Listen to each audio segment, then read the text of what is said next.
Today I want to talk to you about being a player, not a spectator. And for those of you that are already going that direction, I'm not talking about a player with the ladies or with the men, right? I'm talking about being a player in the game of life.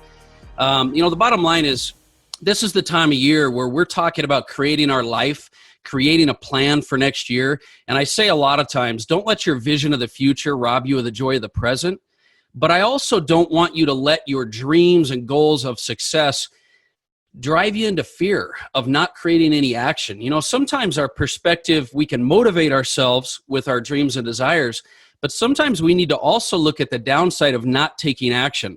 The idea of what's that pain versus the pleasure or the success or fulfillment you'll get. And here's the thing, there's nothing worse than regret. All of us have had points in our life, it's part of life, where you might have regrets of something you didn't do or you didn't take action on. And here's the bottom line. The last thing you want to do is end up living a life and ending up having some regrets, which a lot of people have when they get to the end of their life. And the best way to get rid of regret, the best way to suffocate regret in your life is to get in the game. You have to get in the game of life. Being a spectator is no fun. You sit there and you see all these people online that are critiquing and criticizing and, calling the shots, armchair quarterback, whatever you want to call it, backseat driver.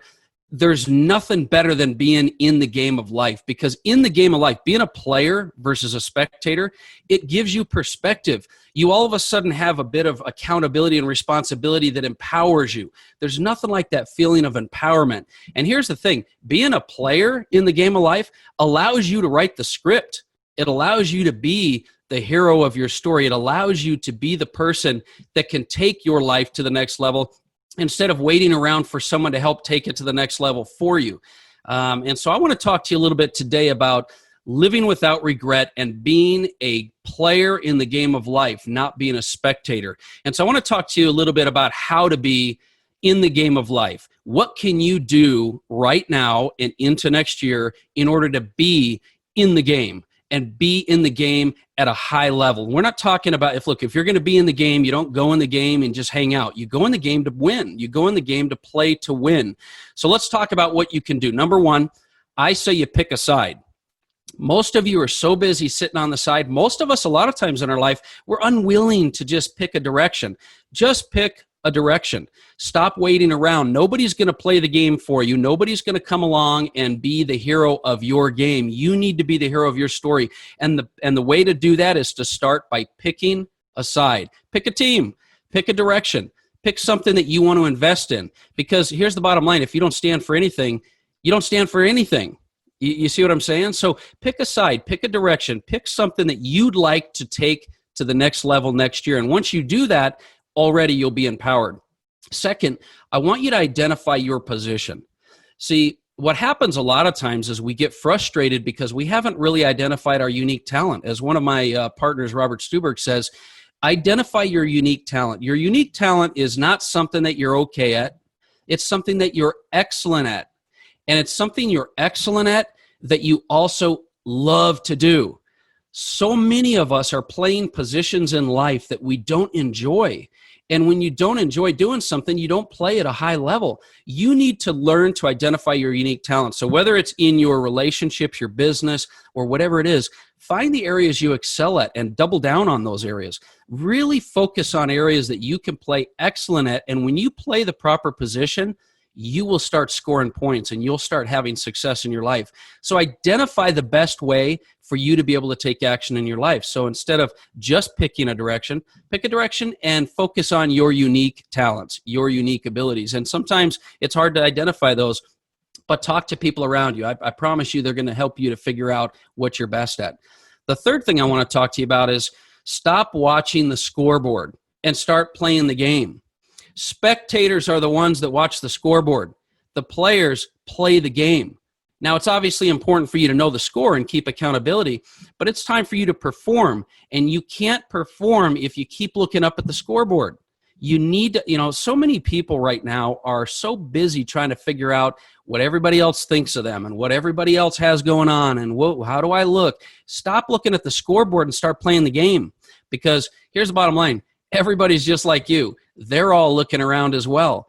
Be that person that's the player, the key player in the game, focused on the moment, not worried about what happened in the last play, not worried about what you might do in the next play. Play the game. Stop looking at the scoreboard and start playing the game. Number 4, and this is a big one. The bottom line is you have to be committed to practice and reps and daily rituals. Put in the reps. Be willing to outwork your opponent.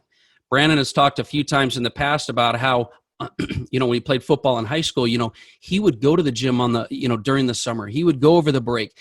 What are you doing right now to outwork your opponent?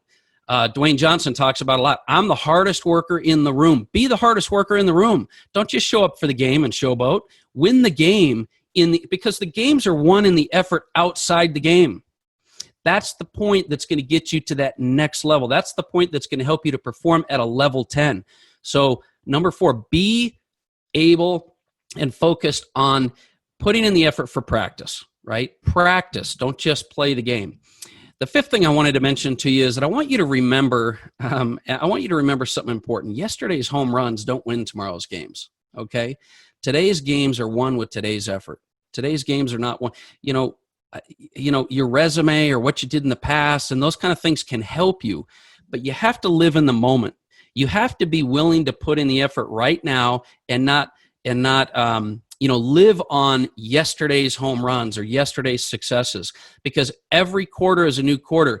Every day is a new day. Now, we're in the 4th quarter right now of this year, and it's time to be able to put up the points. It doesn't matter what's happened even the first, quarter, 2nd quarter, 3rd quarter of this year. You have every ability right now to finish strong.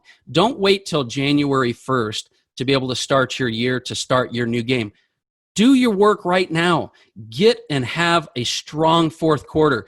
Take your life to the next level. Set yourself up for success for first of the year rather than trying to set up the first of the year. It's time for you to play in the moment. And here's the bottom line. The beautiful thing is today is a new day. You get to start over. It's like finishing the half or finishing the quarter and getting to start again. Today is a new day, and tomorrow will be a new day as well.